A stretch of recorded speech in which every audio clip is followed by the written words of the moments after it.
think my OBS woes are over. On my Windows machine, it has been fighting with me on audio sources, but over on my Mac, it's working fine, I hope.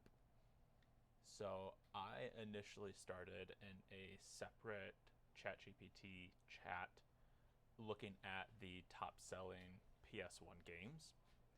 Growing up, that was kind of the main console. That's what I remember most.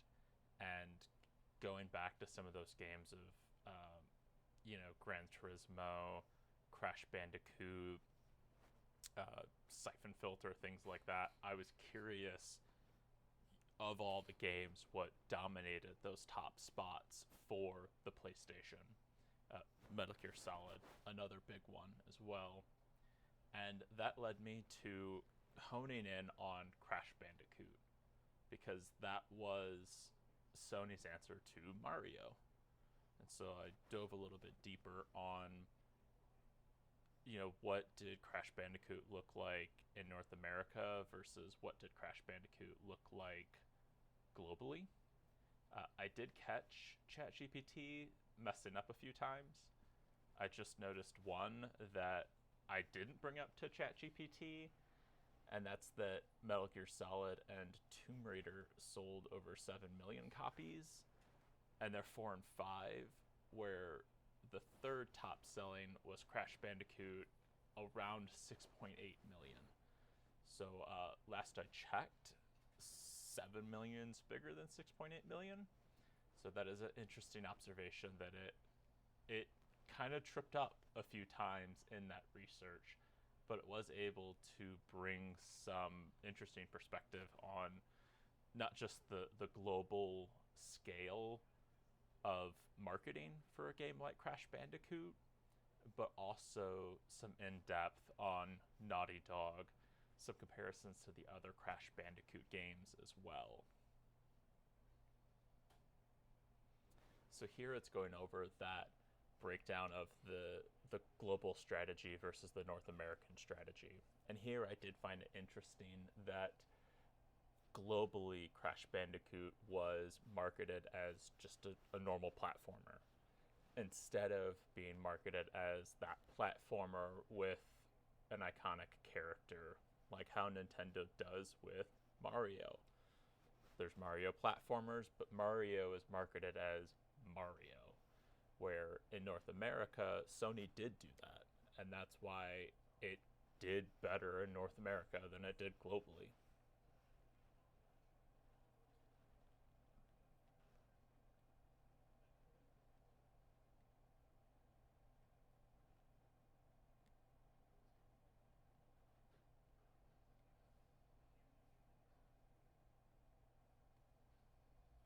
So here I am shifting the focus away from just specifically Crash Bandicoot and over to Naughty Dog as a whole.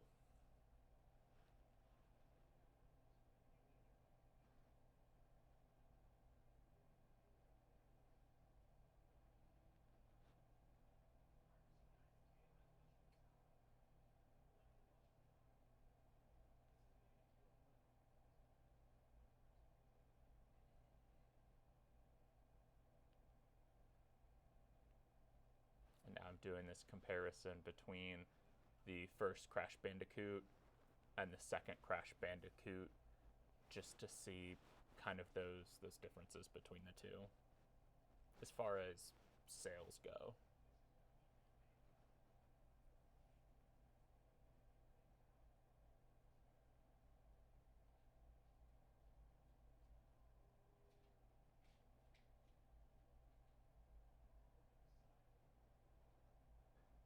And so here it was an interesting flashback to or callback to just all of the games that came out in 1997. It was a pretty stacked catalog of what I would call iconic games, especially for that time or for any guy growing up, uh, late 90s, early 2000s.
for me where I saw that success was getting those easy comparisons between, say, the first Crash Bandicoot, the second, and the third, where ChatGPT is able to analyze the data and give that comparison and contrast very quickly, opposed to having to bring in all of those sources and do it yourself.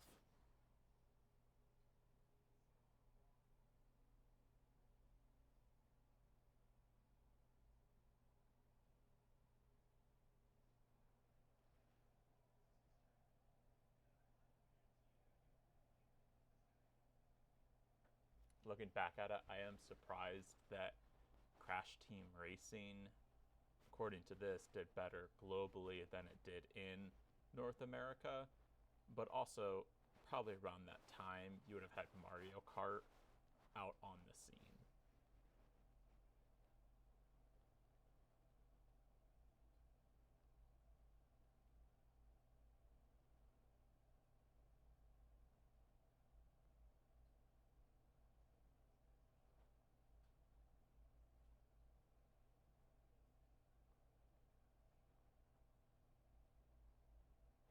So here I'm using ChatGPT to jump forward to a more modern look, especially with the nostalgic throwbacks that we've had to some of those earlier PlayStation games.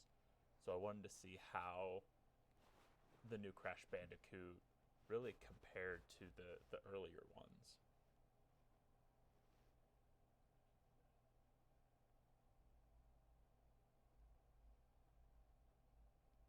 And here I'm doing that deeper dive into just Naughty Dog as a whole, with obviously The Last of Us being their best selling title.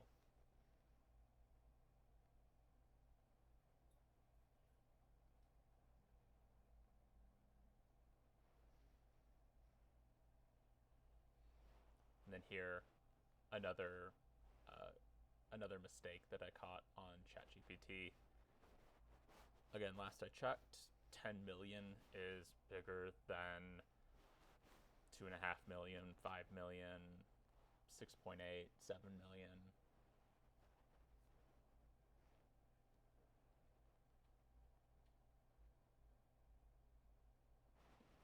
So while it is awesome at pulling in that information, I see it in a similar way to Wikipedia.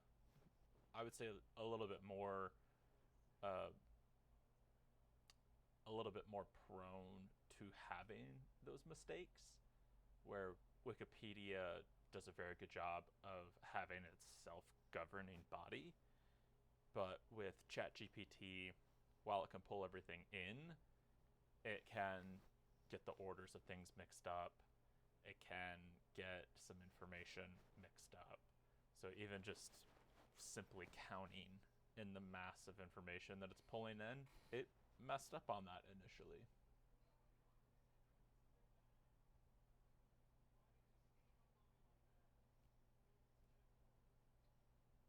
So I'm going to jump forward a little bit as I go through just continuing that conversation, diving into Tomb Raider a little bit. So kind of jumping back and looking at the sizes of some of those different companies in the early 2000s, late 90s.